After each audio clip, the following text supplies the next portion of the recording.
அப்பாவை பற்றி முத்துக்குமார் எழுதியிருக்கதை மட்டும் சொல்கிறேன். இதுக்கப்புறம் நீங்கள் சாமிங்கிறது தோவளையில் இருக்கக்கூடியது இல்லை தானுமாலை ஆஞ்சநேயர் நினைக்க மாட்டீங்க, அப்பன்னு போய் சுற்றிடுவீங்க. முதல் வரி எழுதுறாரு, அப்பா நீ இருந்த வரை உனக்கு கடிதம் எழுத ஆசைப்பட்டேன், இறந்து விட்டாய். உன் அஸ்தியையும் கரைத்து விட்டேன், அடுத்தவர் சொன்னார்கள் என்பதற்காக. 18வது நாள் குளித்துவிட்டு ஏதேனும் உனக்கு செய்ய வேண்டும் என்று நினைத்தேன். ஒரு வெள்ளை பேப்பரை எடுத்தேன். மாலை 7 மணி. இரவு 12 மணிக்கு அந்த கடிதத்தை முடித்தேன். தலைப்பு அப்பா.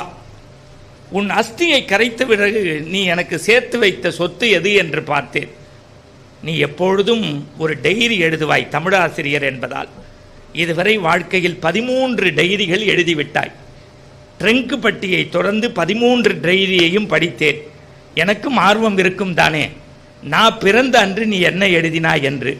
அந்த பக்கத்தை புரட்டி பார்த்தேன். 1974 உலகத்தின் 2வது அறிவாளி பிறந்த தினம் என்று எழுதியிருந்தார்.